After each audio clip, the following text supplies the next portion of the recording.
Olá pessoal, mais um vídeo do canal Neuron Talk com o Dr. Leal. E é um tema hoje, eu vou voltar a um tema importante, porque aqui na minha cidade recentemente, duas pessoas tiraram a própria vida. Um empresário e um professor estadual que era campeão em vários concursos de música, compositor. Felizmente esse professor, ele tirou a própria vida, por razões que nós não sabemos, mas ele tinha depressão severa. Já bem conhecido que existe uma correlação entre depressão e suicídio. Nem todas as pessoas que tiram a própria vida têm depressão. A metade das pessoas que se suicidam tem depressão. Não são todas as pessoas. Tá? Então, atualmente, nos Estados Unidos, já se está trabalhando para se criar uma nova entidade nosológica.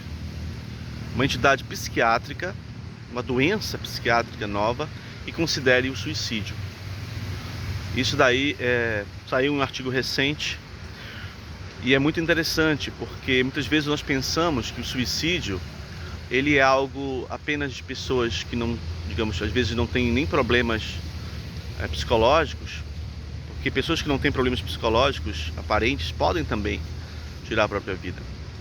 Tá? Pode ser com depressão, sem depressão. Por exemplo, pessoas com transtorno bipolar têm mais propensão a tirar a própria vida. Existem estudos epidemiológicos sobre isso.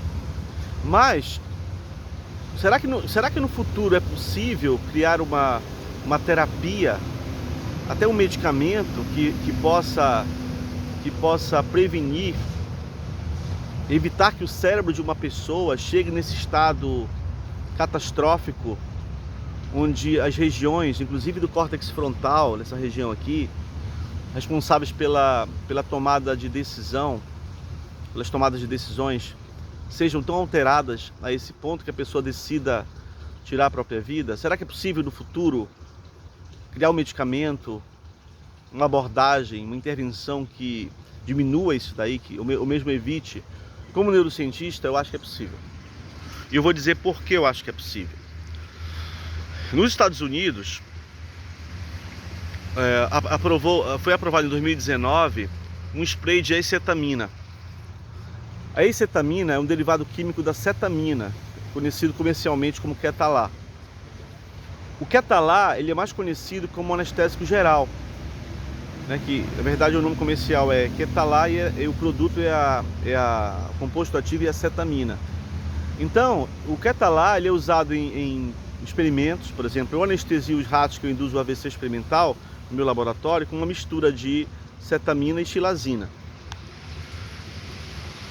A cetamina é usada como anestésico geral também. Você faz uma cirurgia, você está com apendicite já há algum tempo, aí você tem que retirar o apêndice vermiforme, você pode ser anestesiado com a cetamina. Só que em outra concentração um pouco mais baixa, descobriu-se, experimentos mostraram que a cetamina, ela possui um muito potente realmente, efeito antidepressivo.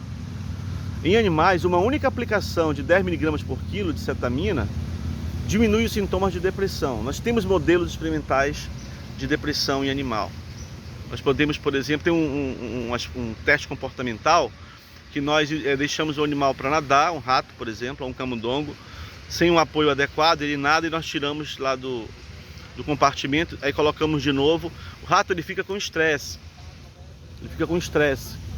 E esse estresse, ele fica, se essa abordagem for repetida, fica um estresse crônico, tá? Então o rato fica imóvel. Aí nós medimos o grau de mobilidade. O animal depressivo tem um grau de mobilidade alto. O animal não depressivo, ele é curioso, ele anda, ele vê a gaiola, ele levanta as patinhas. Então nós usamos isso como parâmetro.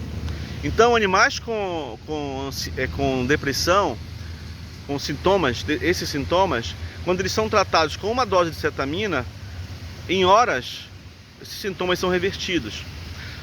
Então, já aconteceram vários estudos Por exemplo, em 2019, um grupo de pesquisadores chineses publicaram um artigo super interessante.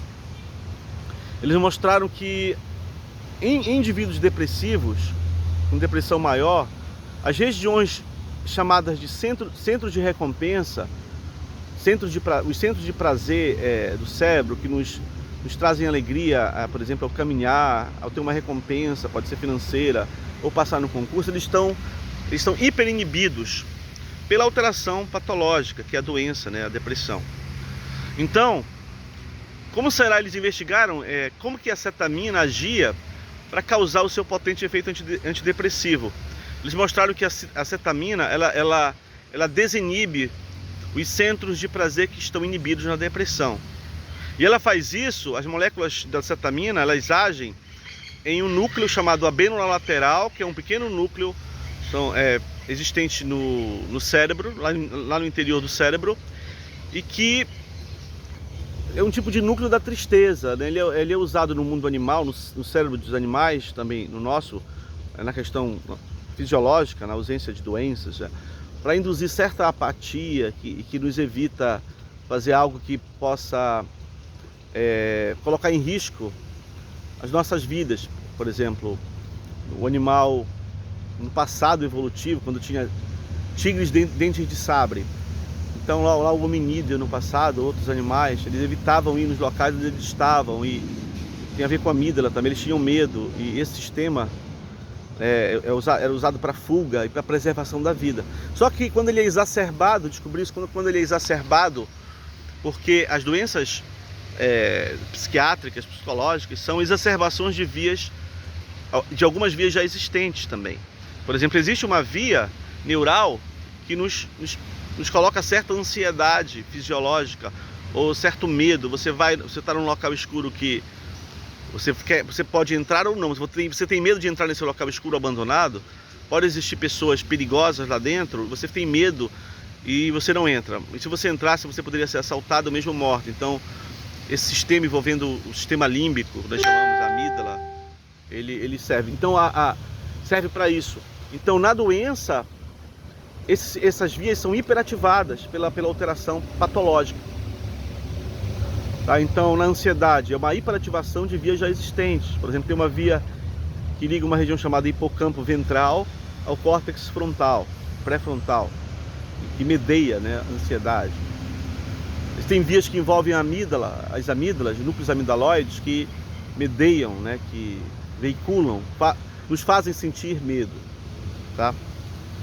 Então, portanto, a cetamina agindo na abênula lateral, como eu falei, ela inibe os neurônios da abênula lateral, desinibindo os centros do prazer, como núcleo accumbens, área tegmental ventral e em outras regiões também. Tá? Então, e qual é o link disso com o suicídio, né? Será que uma terapia futura pode ser implementada? Eu acho que pode, sim. Eu acho que se nós tivermos mais conhecimento do que acontece no cérebro de uma pessoa que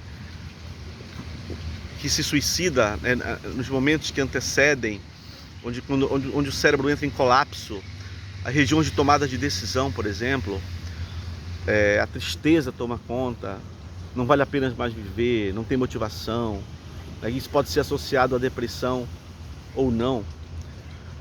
Então eu acho que é possível, porque foi aprovado nos Estados Unidos em 2019 o spray de acetamina, um derivado da cetamina, porque a cetamina em si, ela vicia. Na Índia, por exemplo, é comum o tráfico de cetamina. Ela é viciante, então é muito perigoso você usar bastante cetamina. Mas a cetamina, ela não tem quase esses efeitos colaterais, então ela é uma modificação química da cetamina. Então o spray de cetamina aprovado nos Estados Unidos, em estudos prévios, em humanos inclusive, ele diminuiu a ideação suicida em 24 horas. Ou seja, pessoas que foram testadas que estavam com vontade de se matar, ao usar o spray de acetamina, isso passou em 24 horas, segundo relatos clínicos. Tá? Então está agindo, portanto, nesses mecanismos que nós não sabemos bem, mas deve envolver esse circuito, talvez abênula, córtex frontal, hipocampo e outras regiões. Tá? Então, quem sabe futuramente, com conhecimento mais profundo de neurociências, nós não vamos ter um medicamento que o indivíduo está sentindo ideação suicida. Passa pela cabeça dele vontade de se matar. A tristeza é muito grande, tá? A dor é muito grande. Ele está solitário. E aquilo vai reverberando na mente dessa pessoa. Essa vontade que é a ideação. Passa rapidamente. Até que o indivíduo tem coragem e faz. Mas se houver um mecanismo que iniba, digamos, que controle o que está alterado no cérebro, induzindo esse colapso de decisões, esse colapso neural, então isso pode ser minimizado. Então eu acho que o spray de cetamina, obrigatoriamente, é o dever do poder público colocar futuramente no SUS, apesar de ser muito caro, mas uma vida não tem preço. Então, por exemplo, um tratamento completo com a ex-cetamina, segundo alguns cálculos que eu fiz, vendo o preço nos Estados Unidos, pode chegar a 20 mil reais ou mais de 20 mil reais. Mas será que a limitação deve ser financeira ou é mais importante salvar vidas? É mais importante salvar vidas. Tá? No último Setembro Amarelo, houve o mês de prevenção e combate ao suicídio. Eu mesmo escrevi um artigo sobre isso. Então, a saúde mental é fundamental, a resiliência mental. Eu vou concluir falando, eu já falei isso acho que em um vídeo anterior, do trabalho de uma colega, da Maura Boldrini, lá da Universidade de Colômbia, o departamento de psiquiatria, onde ela mostrou que pessoas que se suicidam têm um volume de uma região chamada de giro denteado do hipocampo, que é uma região neurogênica, menor do que as pessoas que tiveram depressão maior durante a vida, mas não se mataram, morreram por outras coisas. Ela avaliou os cérebros dessas pessoas. Esse volume maior da região neurogênica, ou seja, da região que produz novos neurônios, indicam que a neuroplasticidade ela pode ser importante para a resiliência ao suicídio. Esse dado foi publicado em um artigo científico importante recentemente pela Maura Boldrini e o grupo dela da Universidade de Colômbia, em Nova York. Então, aumentar a neuroplasticidade, de repente, pode minimizar esses sintomas de depressão, ansiedade. Eu já falei muito sobre isso em vídeos e artigos. Então, por isso que eu trabalho muito nessa questão, porque eu mesmo já enfrentei problemas nesse sentido. Da saúde mental, do exercício físico, que é talvez o mais importante indutor de neurogênese em animais. Nós acreditamos que em humanos, segundo evidências científicas, pode também ser verdade. Nós acreditamos que a neuroplasticidade ela aumenta com o exercício. Né? Existem já evidências também que a natureza, os estímulos sensoriais agradáveis causam bem-estar psíquico, mental, por mobilizar essas regiões neurogênicas que produzem novos neurônios. Certo, pessoal? Então é isso. Vamos aumentar a nossa neuroplasticidade. Vamos trabalhar na saúde mental. Vamos ajudar as pessoas que estão em sofrimento psíquico. Não as deixe só. Vejam os sinais. Um abraço a todos.